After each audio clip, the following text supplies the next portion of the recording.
Monkey pox 4 సంవత్సరాల క్రితం ప్రపంచవ్యాప్తంగా సంభవించిన కరోనా ఎంతటి మారణ దాష్టికాన్ని సృష్టించిందో అందరం చూసే ఉంటాం. ఒకటి కాదు, రెండు కాదు, కరోనా బారిన పడి కోట్లాది ప్రజలు అన్ని రకాలుగా నష్టపోయారు. ఇప్పటికీ కొన్ని దేశాలు ఆర్థికంగా, ఆరోగ్యపరంగా కరోనా మూలాన నష్టపోయి కోలుకోలేదు. ఈ నేపథ్యంలో ప్రపంచవ్యాప్తంగా మరో కొత్త వైరస్ పుట్టుకొచ్చింది. ఈ వైరస్ ప్రపంచానికి కొత్తది కాకపోయినా చాలా ప్రమాదకరమైంది. అయితే ప్రస్తుతం అతి భయంకరంగా మారుతున్న ఈ మంకీ ఫాక్స్ వైరస్ పై కేంద్రం అప్రమత్తమైంది. ఎయిర్పోర్ట్లు, ఓడరేవులు, సరిహద్దుల్లో అన్ని చోట్ల అప్రమత్తంగా ఉండాలని హెచ్చరించింది. బంగ్లాదేశ్, పాకిస్తాన్ సరిహద్దులు మరింత అప్రమత్తంగా ఉండాలని సూచించింది. అయితే ఎంపాక్స్ లక్షణాలతో ఉన్న వారిని వెంటనే గుర్తించి తగు చర్యలు తీసుకోవాలని మందలించింది. ప్రభుత్వ రంగంలోని ఆసుపత్రులన్నింటిలో ఎంపాక్స్ చికిత్సకు అనువైన వసతులు ఏర్పాటు చేయాలని, క్వారంటైన్ కేంద్రాలకు గాను ఢిల్లీలోని ఆసుపత్రులను మరింతగా అలర్ట్ చేసింది. రామ్ మనోహర్ లోహియా, సఫ్దర్జంగ్, లేడీ హటింగే ఆసుపత్రుల్లో నోడల్ కేంద్రాలుగా ప్రకటించింది.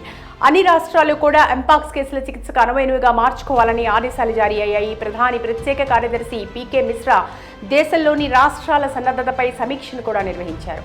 ఇప్పటి వరకు దేశంలో ఎక్కడా ఎంపాక్స్ కేసులు నమోదు కాలేదని, వ్యాప్తి కూడా మందగమనంలోనే ఉన్నదని ఆరోగ్య శాఖ నివేదిక ఇచ్చింది. ఎంపాక్స్ ఉధృతం కావడంతో ప్రపంచ ఆరోగ్య సంస్థ కూడా ఆరోగ్య అత్యవసర స్థితిని ప్రకటించిన సంగతి తెలిసిందే. ఈసారి వస్తున్న వైరస్ మరింత తీవ్రమైందని, మొదట అంటువ్యాధిగా మారిపోతుందని వైద్యులు గుర్తించారు. కేసును గుర్తించేందుకు అనువైన ల్యాబొరేటరీలను కూడా ఏర్పాటు చేసుకోవాలని, ప్రస్తుతం 32 ప్రయోగశాలలు ఎంపాక్స్ పరీక్షలు చేసే సామర్థ్యంతో ఉన్నాయని, మొత్తంగా ప్రపంచవ్యాప్తంగా 99,176 కేసులు ఉండగా అందులో 208 మంది చనిపోయారని తేలింది. 2022 నుంచి ప్రపంచంలోని 116 దేశాల్లో ఎంపాక్స్ విస్తరించడంతో భారత్లోనూ అప్రమత్తంగా ఉండాలని కేంద్ర ఆరోగ్య శాఖ, సీఎం కార్యాలయాలు రాష్ట్రాలకు ఆదేశాలు జారీ చేశాయి. పరీక్షల పరంగా ఆర్టీపీసీఆర్, నాజిల్ స్వాబ్ పరీక్షలు చేసి నిర్ధారిస్తున్నారు. రాష్ట్రంలోని అన్ని ప్రభుత్వ ఆసుపత్రుల్లో మంకీ పాక్స్ వైరస్ నివారణకు మందులు, అవసరమైన కిట్స్ అందుబాటులో ఉంచాలని వైద్య ఆరోగ్య శాఖ మంత్రి దామోదర రాజనరసింహ ఆదేశించారు.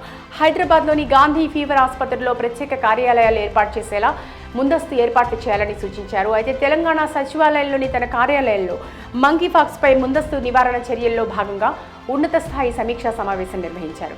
ఈ సమావేశంలో దేశంలో ఢిల్లీ, కేరళ రాష్ట్రాల్లో చెరో 15 కేసులు నమోదయ్యాయని అధికారులు మంత్రికి చెప్పగా, తెలంగాణలో అయితే ఇప్పటి వరకు ఎలాంటి కేసులు నమోదు కాలేదని తెలిపారు. మంకీ ఫాక్స్కు ప్రజలు భయపడాల్సిన అవసరం లేదని అభిప్రాయం వ్యక్తం చేసిన మంత్రి దామోదర రాజనరసింహ భవిష్యత్తులో ఎలాంటి పరిస్థితి ఎదుర్కోవడానికైనా సిద్ధంగా ఉండాలని స్పష్టం చేశారు.